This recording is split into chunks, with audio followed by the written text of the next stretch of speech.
Et bienvenue en Corrèze à Uzerche pour la 4e épreuve du championnat de France d'enduro 24 MX. Ça fait plus de 2 ans que nous n'étions pas venus ici. À l'époque, il pleuvait des seaux. Et bien ce week-end, on va avoir des températures caniculaires. Les pilotes vont souffrir, mais l'épreuve va être belle avec un club qui a beaucoup d'expérience. On va d'ailleurs aller tout de suite à la rencontre du président du motoclub uzerchois.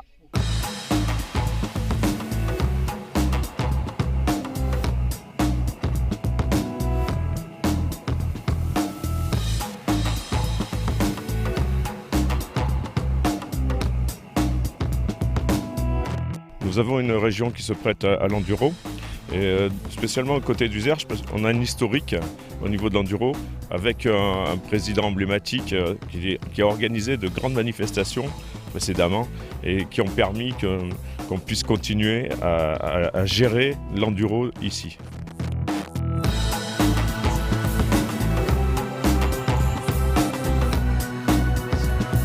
Notre club se compose d'une quinzaine de bénévoles qui sont présents aux réunions et sur le terrain, à peu près quoi. Et nous aurons pour le week-end environ 250 bénévoles. Là, on a la célèbre spéciale sur le terrain de cross. Il n'y a pas que ça ici. Non, il n'y a pas que ça, Il y a 2 autres spéciales. Donc une spéciale banderolée inédite, qui est appelée un Moraco Test, qui est située à la zone Gannes-la-Chaux, en sortie d'Uzerche, direction de Ripe. Et nous avons la spéciale, toujours aussi célèbre, du gymnase, qui était présente il y a 2 ans. Et il est important pour nous de refaire le championnat, parce que ça crée une cohésion dans le club. Nous sommes un club enduro, et voir rouler les pilotes de haut niveau sur nos terres, ça nous fait énormément plaisir.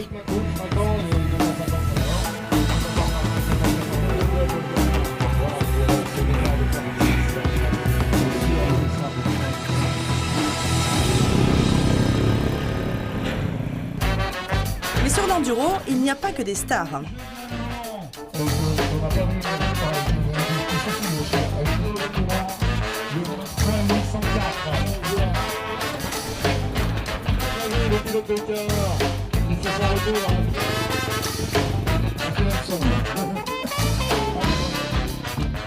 Le fil rouge de ce programme est consacré aux vétérans en catégorie la plus représentée. On a choisi de prendre 2 points de vue. Un pilote comme celui-ci à côté de moi, David Denègre, qui roule parmi les meilleurs, 4e actuellement au classement. Et puis un plus ancien avec Jean-Claude Mazet, une figure du championnat de France en vétéran. Jean-Claude, j'ai envie de vous poser la question. Comment on se sent quand on est vétéran comme vous ? Parce que vous n'êtes pas tout jeune quand même. Alors une figure, je ne sais pas, mais bon, comment je me ressens. Moi, actuellement, je suis très bien physiquement, je me régale, disons, dans ces compétitions. Je n'ai plus la prétention d'arriver dans les premiers, parce que bon, là, je faisais en queue, voilà. Mais je suis là pour me faire plaisir. Vous avez 66 ans. Eh ouais, malheureusement, j'ai 66 ans. Bon, moi j'ai roulé en élite en 2006 et là je suis revenu sur le championnat cette année, donc en vétéran, surtout pour rouler avec les anciens copains. Et voilà, quand on voit les élites rouler, voilà, c'est plus de notre âge, quoi. Faut être sérieux, quoi. Et voilà, on a un travail, on veut pas se blesser, donc on roule à notre niveau. Mais bon, on a l'impression de rouler vite à notre niveau, donc voilà. Moi j'ai commencé vraiment très tôt, j'ai commencé à 37 ans en tant que vétéran. J'ai eu 2 titres champion de France de vétéran en plus, donc, mais maintenant je pourrais être le père des premiers qui sont là. En 10 ans, il a changé l'enduro. Ouais, il a changé, ouais. Je pense que les mentalités ont un petit peu changé, c'est professionnalisé, on voit les jeunes maintenant ils sont sérieux. Nous à l'époque on passait limite plus de temps à la buvette qu'à reconnaître les spéciales. Mais voilà, après je trouve que c'est bien pour les médias, pour tout ça, ça fait évoluer le sport, quoi. C'est carré, il y a les équipes de France maintenant. À une époque, si vous voulez, c'était surtout la liaison. Il fallait vraiment être rapide en liaison, technique, passer. Moi j'ai jamais beaucoup pris de pénalité en liaison, j'étais toujours à l'heure. Mais bien sûr maintenant, les temps sont un petit peu plus larges et ça se joue beaucoup plus sur la vitesse des spéciales, c'est vrai.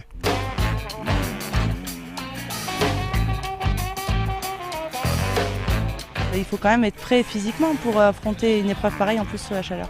Je travaille toujours par passion et je me prépare, oui, 2-3 fois par semaine je cours, je fais des trails, je cours, je fais 10, 20, 28 km, des trails, des petites compétitions et VTT, voilà un petit peu ma préparation. Le soir, on essaye d'aller courir en forêt, voilà, on essaye d'aller un peu à la salle, mais moi, la journée, le soir, je suis mort, quoi. Donc voilà, c'est très peu de roulage, quoi, une fois par semaine, et puis voilà, quoi, on vit sur les acquis. Ça va ce matin? C'est sympa de filmer les vieux. Vous comptez vous arrêter un jour? Non, j'y pense pas. Je suis dans la motivation et dans le plaisir. Donc quelque part, tant que ça fonctionne, je me dis, pourquoi pas, tu continues. On les retrouvera un petit peu plus tard. On passe maintenant au classement général provisoire junior. Jérémy Miroir ferme le top 5 avec une saison marquée par un petit manque de rythme, même s'il a fait une super première journée ici à Uzerche. Ultra motivé après avoir raté la victoire à Saint-Agrève le samedi. Il n'a cette fois rien lâché pour s'imposer avec une belle avance de plus de 25 secondes. Malheureusement, le dimanche, il abandonne sur blessure. Comme Miroir, David Abgral perd une place au championnat provisoire junior à l'issue de la manche en Corrèze. Il pêchère une erreur de parcours sur la liaison du samedi matin qui lui vaut 20 minutes de pénalité. Nul doute qu'il fera tout pour accrocher le podium qui n'est qu'à un petit point dans un mois sur la finale. Quentin Delay-de-Mold a su profiter des mésaventures de ses concurrents. Le pilote TMX Centric est connu pour ses coups d'éclat comme pour son pilotage très agressif. Parfois ça paye, comme le dimanche, ici où il est allé chercher la victoire à l'issue d'une journée où il n'a jamais quitté la tête de course. L'Auvergnat n'a pas droit à l'erreur au Puy-en-Velay s'il veut conserver sa place sur le podium à la fin. Les deux hommes de tête ont eu chaud, mais restent à leur place avec Kyrian Mirabet sur la deuxième marche provisoire, même si comme le leader, il s'est perdu le samedi et n'a rapporté aucun point. Toujours aux places d'honneur depuis le début de la saison, le pilote Sherco Academy peut espérer un miracle pour être titré car il affiche un retard de 17 points sur celui qui mène la danse depuis le début de la saison. Le pilote équipe de France FFM n'avait commis aucune erreur jusqu'à cette manche et donc pouvait se permettre un faux pas. Et malgré une journée blanche à 0 points, Anthony Gesselin tient solidement la tête du championnat. On voit mal comment le titre pourrait lui échapper. Il reste toutefois 2 journées à disputer et 40 points à distribuer.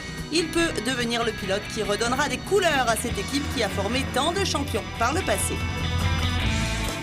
Je suis pas là pour gérer, même si je pense aussi à ça. J'ai un pilotage qui me permet aussi d'éviter de prendre trop de risques et tout en roulant plutôt dans des bons temps généralement.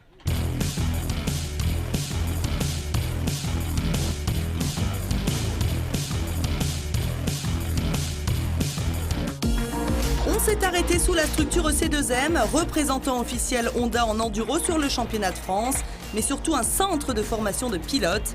Clément Bailly roule uniquement sur le France, tandis que Jérémy Carpentier évolue également à l'international. Nous sommes un vrai sport-études, c'est-à-dire que les élèves ont un mi-temps scolaire et un mi-temps sport, donc avec un objectif qui est très simple, avoir le bac, si possible avec mention, et en même temps avoir des résultats sportifs de haut niveau. Nous avons 100% de réussite au bac. Pour les jeunes qui rentrent en sport-études, le niveau scolaire qui est demandé prime sur le niveau moto pour pouvoir intégrer la structure. Donc lui, tout autant que Martine, regarde bien le dossier scolaire. Nous assistons avec mon épouse au conseil de classe. Nous sommes complètement intégrés dans cette structure exceptionnelle qui est le CENS, qui est le Centre éducatif nantais pour sportifs, qui est une structure dédiée aux sportifs de haut niveau. Il ne faut pas tout sacrifier à 15 ans pour faire la moto. C'est un sport où du jour au lendemain tout peut basculer. Malheureusement, une blessure, il faut le souhaiter à personne, mais une blessure peut très vite arriver et ça peut tout remettre en question. Donc il faut avoir un bagage solide derrière pour pouvoir rebondir. Et je remercie la structure de m'avoir permis de faire ça. Au niveau sportif, des attentes bien différentes pour les deux pilotes. Clément avait un objectif de cross-country pour lequel il a été champion de France l'année dernière. Il est dans les 3 premiers avant la finale cette année, donc il remplit sa mission. On sait aussi que Clément a suivi des études pour être prof de sport, donc beaucoup de temps de passer aussi, et que Clément n'a pas pour ambition de rentrer dans le top 5 du junior. C'est ma dernière année, donc après je rentre dans la vie active parce qu'il faut bien travailler un jour, donc voilà. Je continue l'enduro et le cross-country comme ça, mais plus pour le plaisir et prendre le travail, quoi. Jérém a été champion de France 125 2 fois, 250 juniors, vice-champion d'Europe, champion d'Europe. Il marque des points en championnat du monde régulièrement. C'est un pilote professionnel maintenant qui va rentrer dans des structures professionnelles. Son avenir, c'est d'être un pilote élite qui participe au championnat du monde et qui soit un pilote officiel. Malheureusement, le fer de lance C2M paie cher une blessure à la cuisse en début de saison. Les autres, pour l'instant, ils ne s'arrêtent pas, quoi. Ils continuent d'avancer, ils ont des courses dans les jambes. Et au final, moi, c'est ma 5e course de la saison. Donc j'ai encore un peu de mal à trouver mes marques, à mettre l'engagement nécessaire. Et ouais, je pense que je paye le manque de compétition. Il n'y a aucune structure de notre gabarit, de notre petit gabarit qui se bat contre des types de championnat du monde. On est, je pense, arrivé au bout d'un cycle là. Nous travaillons, je travaille pour savoir quels peuvent être les éléments que nous pouvons réunir pour un avenir. C'est très compliqué et Jérém sait très bien que lui aussi doit maintenant essayer de voir quels seraient les teams qui peuvent être intéressés. Nous nous formons, on accompagne au maximum et à un moment donné, on va lâcher l'oiseau dans la nature, ce qui est normal. EC2M a formé plus de 15 pilotes de compétition depuis 2005 et a décroché 10 titres de champion de France grâce à la fermeté d'un chef d'équipe incontournable. Quand on fait des conneries, on sait engueuler. Je suis moins dur avec les pilotes que je ne le suis avec moi-même, donc ils ont encore une marge de tolérance.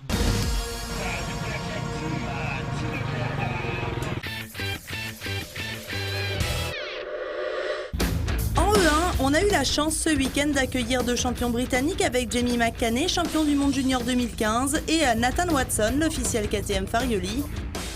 Ils ont évidemment chamboulé nos petits Français en prenant pour McCanney les 5 et 4e rangs des 2 journées. Quant à Watson, il n'a pas fait dans le détail avec 2 victoires. Si la première journée s'était hyper serrée avec Marc Bourgeois, il a littéralement atomisé la concurrence le lendemain en gagnant le dimanche avec 1 minute d'avance sur le pilote outsider. Et on fait le point sur le championnat E1 avec Théo Bollé à la 5e place. Lui qui a fait l'impasse sur une épreuve, il a bien payé la présence des Britanniques en terminant à 2 fois 7e. Il affiche cependant un retard de 12 points au championnat sur son ami et concurrent de toujours.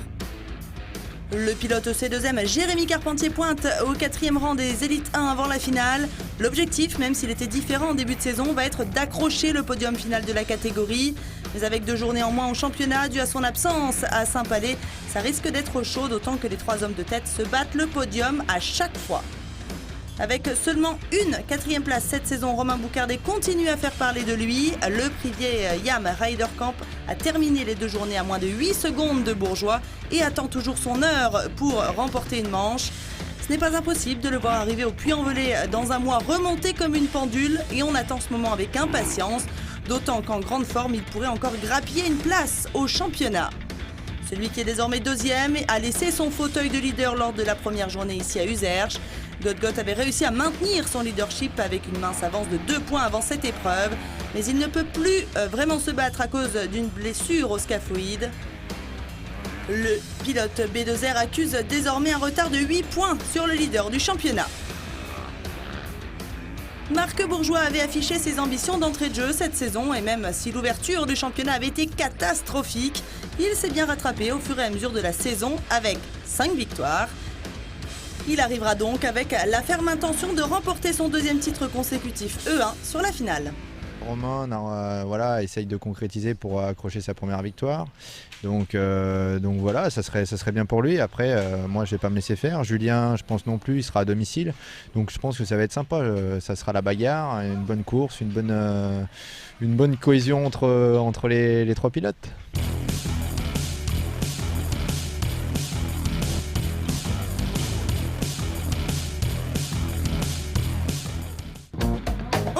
La 2e partie du fil rouge consacrée aux vétérans trop peu souvent médiatisés. Pour Jean-Claude Mazet, 66 ans au compteur, journée difficile physiquement puisque d'anciens problèmes de santé ont ressurgi avec la chaleur. Avec un temps cumulé de 36 minutes 27, il aurait terminé 36e, mais il a pris 3 minutes de pénalité, le reclassant 50e des vétérans. Après une nuit aux urgences, on le retrouvera en bord de piste le lendemain.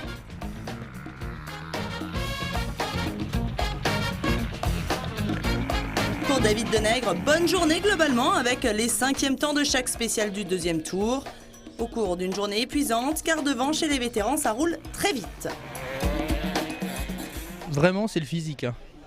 Je pense que si on travaillait tous physiquement, on arriverait encore à avoir, on a encore la vitesse, on a encore la technique, mais on n'a plus le physique, donc on ne peut plus l'appliquer, donc voilà quoi. C'est vraiment ceux qui ont plus de physique ou plus de temps pour s'entraîner, c'est ceux qui sont devant quoi. Demain, ça va être plus défoncé encore. Ah ben demain, ça va être encore pire, ouais. Donc je pense qu'on va subir encore plus. Malheureusement, lui aussi va écoper de pénalités, plus 3 minutes au final. Et au lieu de finir la journée au pied du podium, il dégringole à la 22e position. C'est cher payé la minute.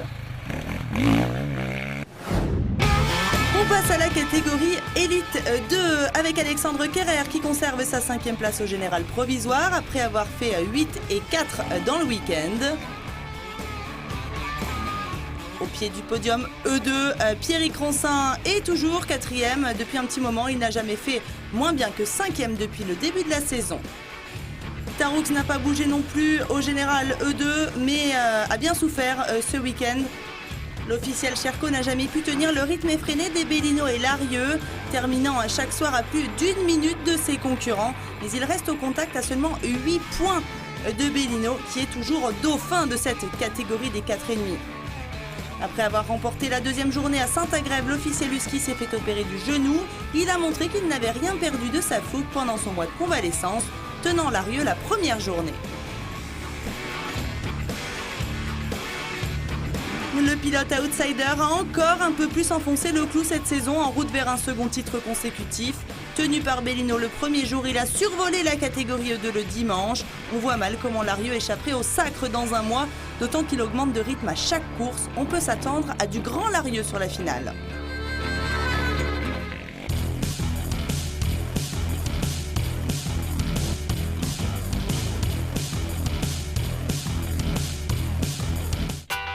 On a fait un stop chez TM, la firme italienne représentée en France par l'équipe de Fred Di Giambattista, a une nouvelle fois misé sur les jeunes avec le breton Léo Lecquerry en espoir, Quentin Deledemolde en junior et Théo Bollet qui est monté en E1 cette saison. On essaye de se concentrer sur les catégories des jeunes, déjà parce que l'avenir de la discipline c'est ces pilotes-là et puis on a... Faut pas se voiler la face, on est une structure modeste par rapport à certains à côté de nous dans le paddock. Les jeunes sont une source de motivation parce qu'on a plein de choses à leur apprendre. Ici, c'est l'esprit familial qui prime.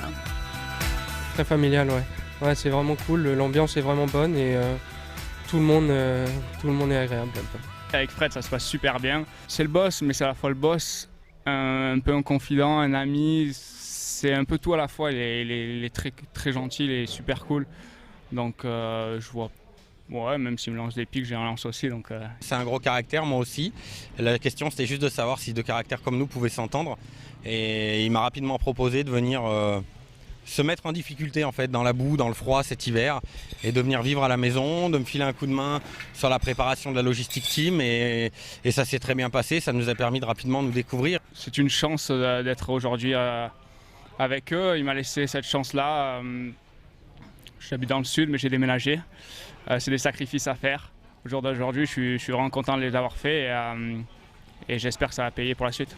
Parmi les 3 pilotes, 3 profils très différents. Quentin Deledemolde est l'ancien de l'équipe avec un style de pilotage qui lui coûte parfois très cher. C'est vrai que je suis plutôt agressif sur la moto. Niveau propreté, je commence à y bosser de plus en plus, quoi. Je commence à être plus à l'aise. Mais c'est vrai qu'il m'en manque pas mal. Après, avec le titre de champion de France que j'ai eu en 125, ça m'aide un petit peu, quoi, mais c'est pas suffisant. L'objectif, c'était de se battre pour le titre cette saison. Ça l'a pas fait. Il y a le papier et puis il y a ce qui se passe sur le terrain.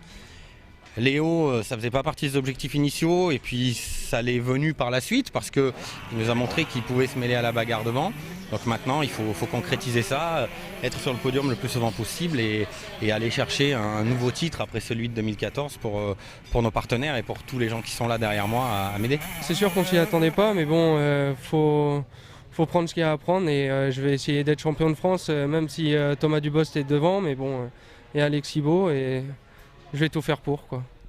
Le gros pari du team excentrique, c'est le sudiste Théo Bollet qui endosse le maillot de fer de lance cette saison. J'ai contacté Fred parce que je voulais rouler avec la TM. C'était une bonne moto, il m'a proposé tout d'abord une place en junior. Puis ça l'a pas fait en junior et j'ai dit pourquoi pas en élite. Il a accepté, c'est un nouveau challenge pour moi. Malheureusement cette saison je me suis blessé mais je reviens petit à petit. Avec Léo ça se passe super bien, il vient s'entraîner avec moi pas mal. J'essaie de lui apporter le peu d'expérience que j'ai en enduro. Avec Quentin c'est un peu différent, on a été concurrents. Il est assez solitaire mais il fait du bon boulot donc tout va bien. Aujourd'hui, les 3 pilotes sont dans le top 5 de leur catégorie respective et le titre espoir reste toujours jouable pour Léo Lequéré avant la finale.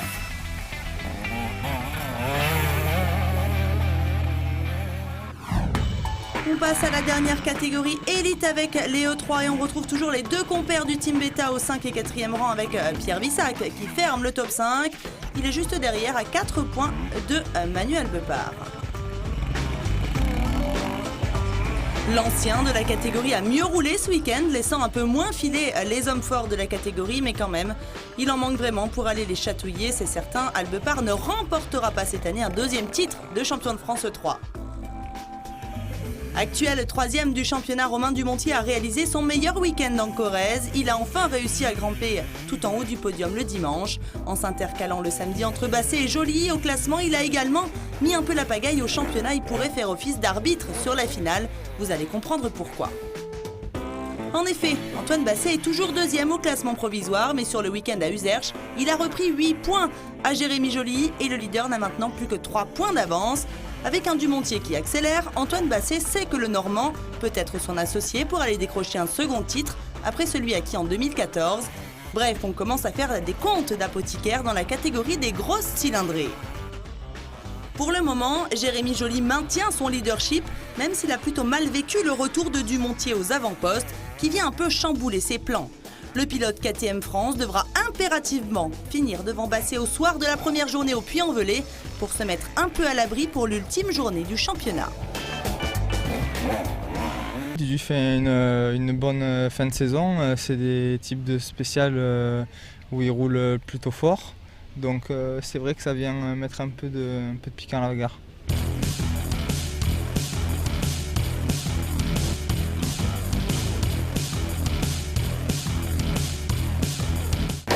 Dernier volet de notre rubrique fil rouge avec nos vétérans et on retrouve Jean-Claude Mazet en bord de spécial, fraîchement remis de ses émotions de la veille. J'ai des petits problèmes de santé qui reviennent de mon Dakar 2012, qui se sont déclenchés après en 2015, septembre 2015, qui a fait que j'ai dû passer à l'hôpital. Et puis bon, de temps en temps, j'ai quelques petites récidives qui font que voilà, et je ne pensais pas que ça m'arriverait là sur ce week-end. Je suis parti hier soir à Cahors pour aller aux urgences et me faire soigner. Voilà. Je suis sorti à 1h30 du matin, j'étais dormir chez moi, j'ai récupéré, puis voilà, je suis revenu ce matin pour vous voir et revoir les copains qui roulent. Aux avant-postes, on retrouve David Denègre qui a réussi à boucler cette 2e journée à la 5e place et sans pénalité cette fois. Ce qui est flagrant dans ces catégories amateurs, c'est le décalage avec les élites, seul au départ et à l'arrivée des spéciales pour la majorité d'entre eux. On a connu quand on était plus jeune, voilà, on avait plus d'assistance, plus d'aide, plus de moyens à côté, quoi, logistique. Maintenant, voilà, c'est un plus avec le travail. Donc, on sait qu'on n'a pas les mêmes assistants que les autres, tout ça, mais en même temps, on roule moins vite, et puis on a moins d'enjeux, quoi. Maintenant, c'est le plaisir, donc voilà, on est avec les copains. Un plaisir qui n'empêche pas de mettre du gaz. S'ils sont pour la majorité quarantenaires, les vétérans ont un rythme très élevé. Stéphane Janin s'impose sur les 2 journées avec des chronos qui le placeraient sur le podium N3.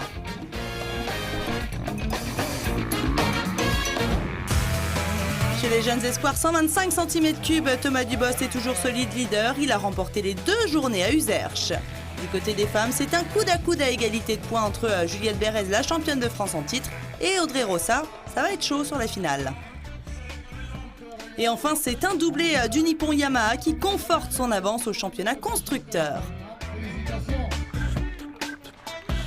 Nous en avons terminé avec cette 4e manche du championnat de France 24 MX d'enduro. Je vous donne rendez-vous pour la grande finale. Ce sera au Puy-en-Velay les 24 et 25 septembre prochains.